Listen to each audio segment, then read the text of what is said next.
What's going on, true believers? Welcome to another episode of One Shot. I am your host, Jacob. Pretty decent week. A lot of really good books out there. So let's get right into it, shall we? Let's start with Image's new series, The Scorched. So, anybody that's been following the Spawn series, you know all these other Spawns from different time periods are currently in our Spawn's time period. And Spawn is more or less kind of reluctant to utilize them. He's just, I don't know, he's just being broody Spawn. But these other Spawn are doing what is unprecedented in the Spawn universe, and they're kind of teaming up together. And that's where this one starts. They call themselves the Scorched, which I think I found a continuity issue in the Gunslinger series. Gunslinger Spawn is unable to read. He just doesn't. He's illiterate. But in this book, he is somehow able to write the team name in fire. So maybe he can just write and not read his own writing. I don't know. The series is going to be... I don't know what it's going to be. I'm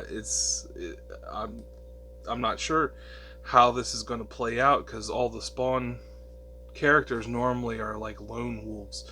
So this could get very interesting. But I'm definitely in the whole Spawn universe now. So, The Scorch #1.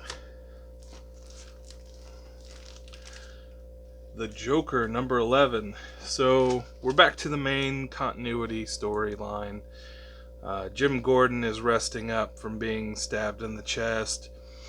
We're learning kind of who is behind all the things that are happening, and it's all these high-end rich people, which one group of these rich people, they seem to be more like the family from the Texas Chainsaw Massacre from before they got rich.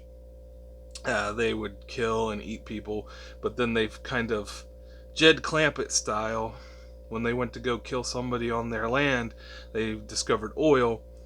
So this guy shows up and is like, hey, I can help you with this. You just gotta, sacrifice one of your family to take the fall for all the killings.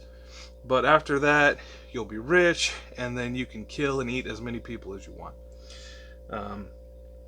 That's kind of, it goes back in time a little bit there. But Jim Gordon is now, he's just like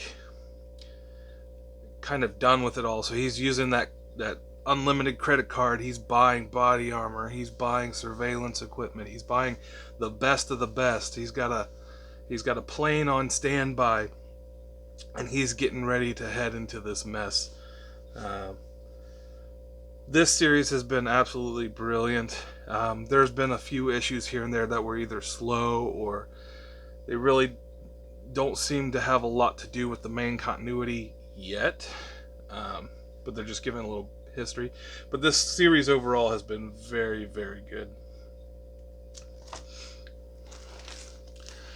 Stillwater, issue #12. So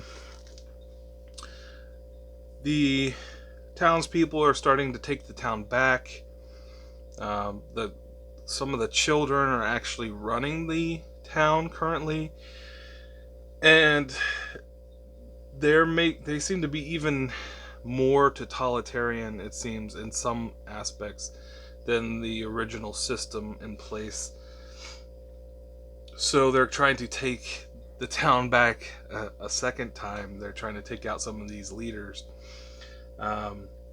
which started to work until something happened to where the guy that we've been following has been captured. He's tied up, and now he's been lit on fire outside of the town's boundaries. So he should be dead, right? Well, a new piece of information has been discovered. Spoilers ahead right here. I'll give you a second. They've learned that if they redraw the town's borders, that the curse follows that.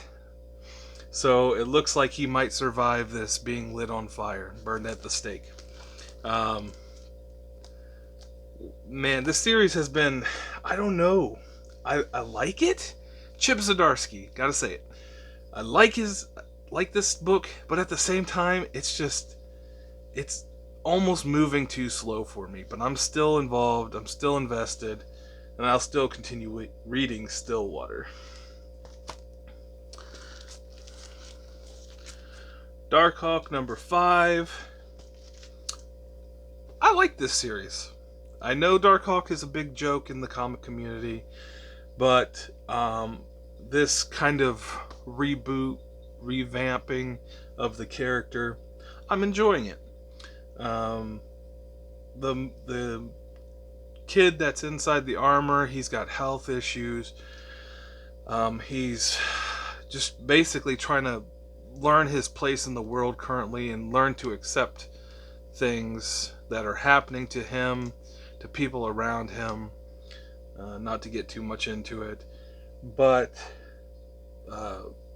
other superheroes like Miles Morales are trying to help him through this. They're like, hey, you don't have to do this alone. The story so far seems to be the main underlying thing is you don't have to go through things alone. People are around you to help, and I can respect that that story arc. But this series I've been enjoying quite a bit. Darkhawk. And yet a series that is, I don't know, I gave it another shot. I liked where the first one kind of left off with this Bollywood musical thing, Miss Marvel number 2. But I don't know. I don't think I'm liking the character. It's just, I don't know. She just doesn't seem necessary. I mean, she's got what she calls embiggening powers. Well, I mean, Mr. Fantastic kind of does that. This issue, they're kind of giving her a spider sense. They're just like pulling from other characters. They don't know what to do with her. I know in the recent Avengers game, they were pushing her character very, very hard. But I don't think she's that good. I don't think Miss Marvel, is that good. I don't know. I probably won't be picking up the next issue of this. It's just not good to me. I mean, just that's me. If you like it, more power to you. I do not enjoy this character. The Department of Truth, issue number 15. This one was absolutely amazing. So it's an interview. It's very dialogue heavy. This whole series has been. This series should have been novels with the way that it's written. There's no reason to put this in a graphic novel.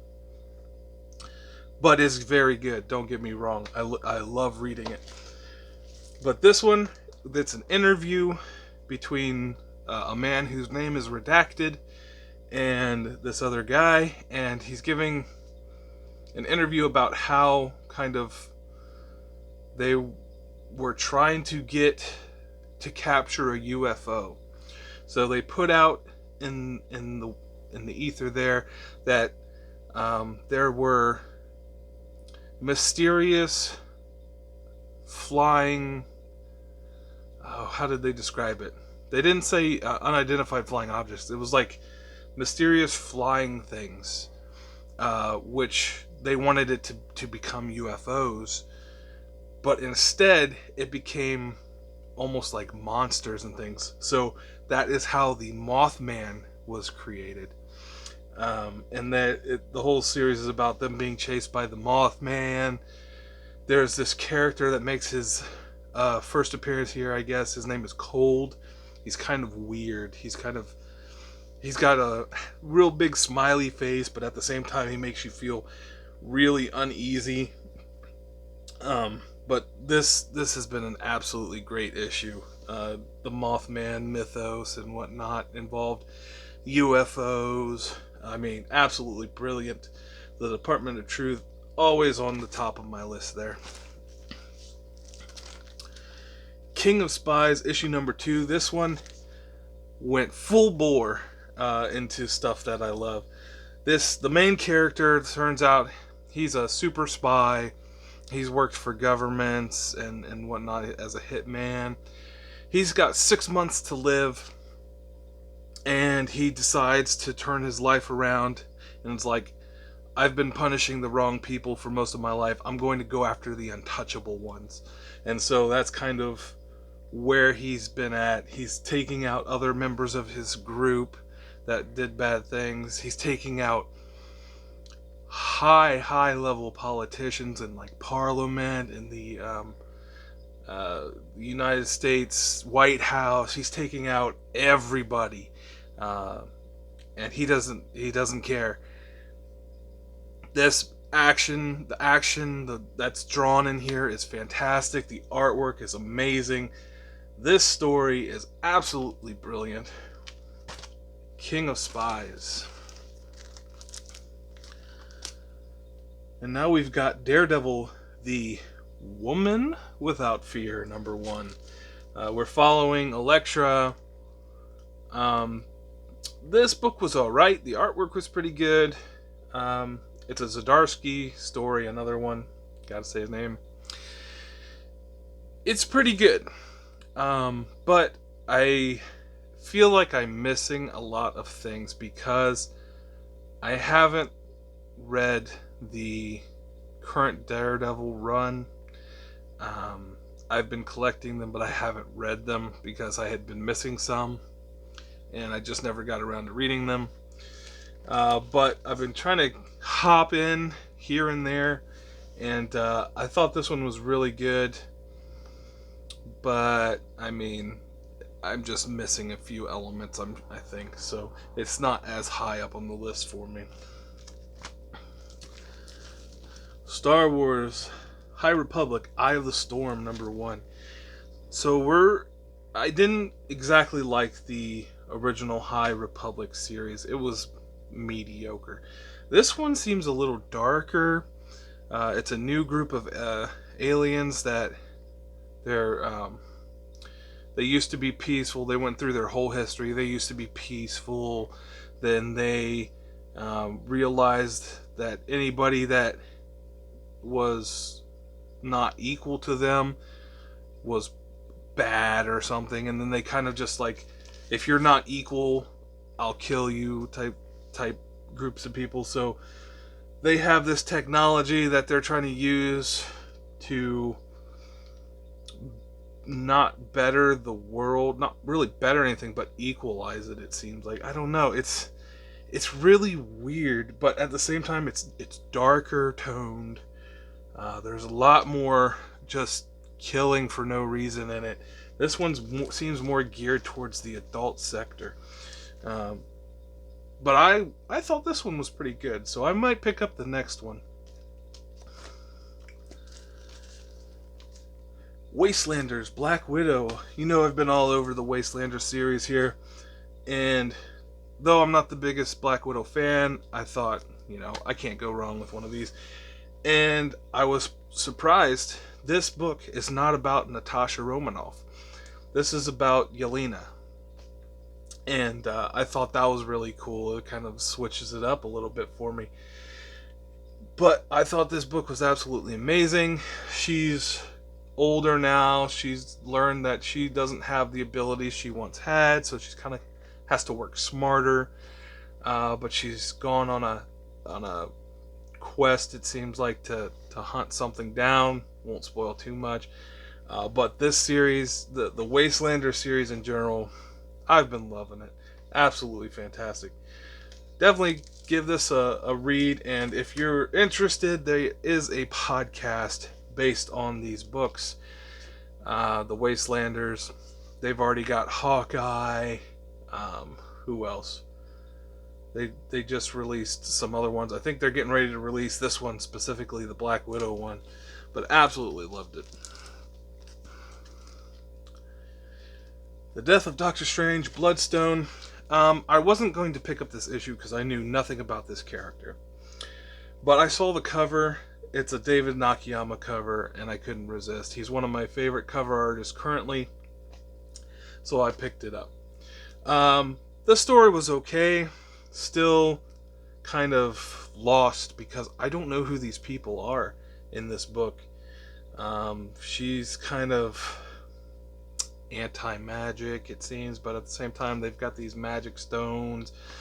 I don't know. They're kind of like monster hunters for hire or something. Her brother's possessed by a demon. It was okay. Not great for me, but maybe it's just because I don't know who they are.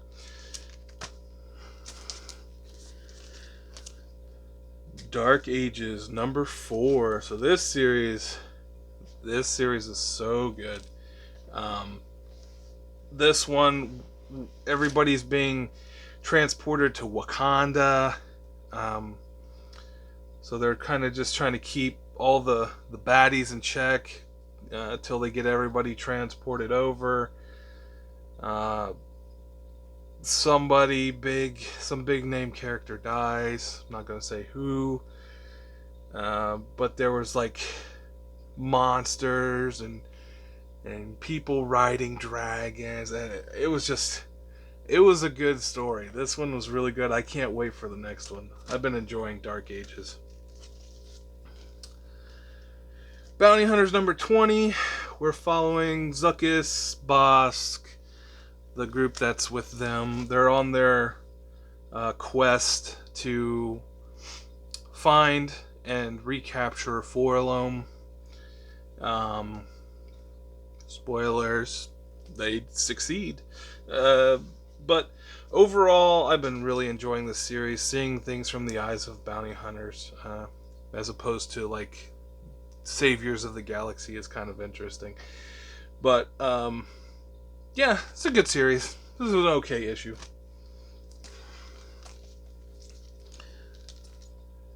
The Amazing Spider-Man issue 85. I've been really enjoying this series.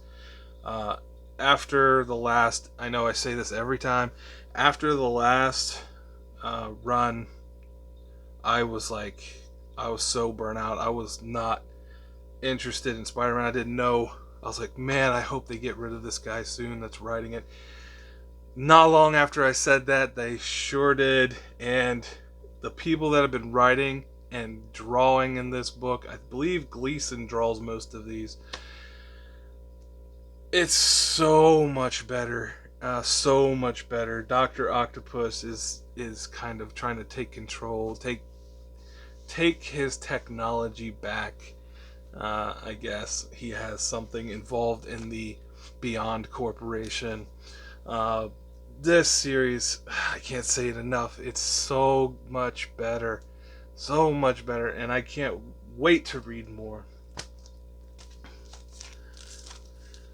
A new series that came out, We Ride Titans. So, if you know what Pacific Rim is, kaiju versus giant mechs. Kind of a similar thing here, but it seems like this one family has most of the control over the mechs. They're the riders and whatnot. And they're going through a little family drama. One of the mech riders has been drinking on the job and does a little more collateral damage than he probably should have.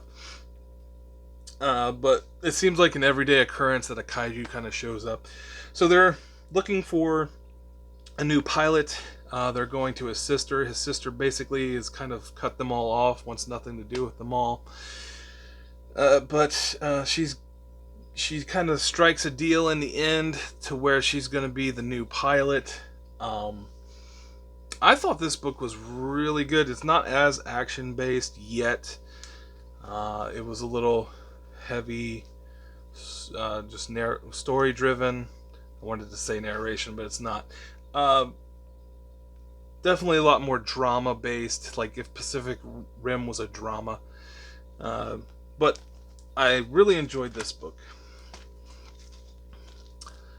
Then we have Devil's Reign Superior 4.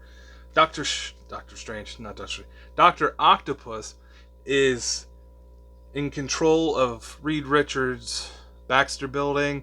He has access to the multiverse.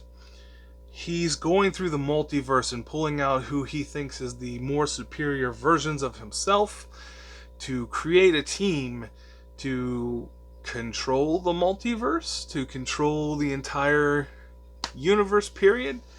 We're still learning that, but seeing all the different versions of himself, there was Hulk, there was Wolverine. I mean, there was himself, and I can't remember who the last one was. But they're going through the multiverse, and I thought that was quite interesting to see what would Hulk look like if he had Dr. Octopus arms. Essentially, that was pretty cool. But I'll definitely be picking up the next issue of this. I thought that was really cool. And something I didn't read, but I'm just going to show off anyway. I missed out on this a couple weeks back. But luckily enough, my local LCS happened to have one copy left, and I snatched it up real quick. Been hearing good things about it. Swamp Thing, the Green Hell. I've been wanting to learn so much more about Swamp Thing, but the latest run was kind of just okay for me. And a couple things that I picked up. I've got this one off eBay. Star Wars, The Crimson Empire #1. First appearance of Carner Jax. He used to be one of the Imperial Guards. The artwork in this is amazing. I used to love the Dark Horse runs so much. I loved the artwork in them. The stories were great. And then I picked up from my comic shop, because I knew I was getting the first one. This is issue number 5 of 6. Love that cover. All the black stormtroopers. They might even be death troopers. I'm not sure what they're called in this book, but thought that was really cool. Love the artwork. Well, thanks for stopping by. If you like this video, drop on down, leave me a like, leave me a comment. Hit that subscribe button if you would. Kind of been sitting stagnant the last couple weeks at 28 subscribers. I'd like to get those numbers up, get the word out a little bit more. Show more people, show the YouTube algorithm that people are liking this video. But hey, if you didn't like it, just leave me a comment. Let me know what you're reading, what I should be reading. I always try to keep my eyes out for new, interesting stories. But hey, thanks for stopping by. Join us next week for another episode of One Shot. And as always, have a good day.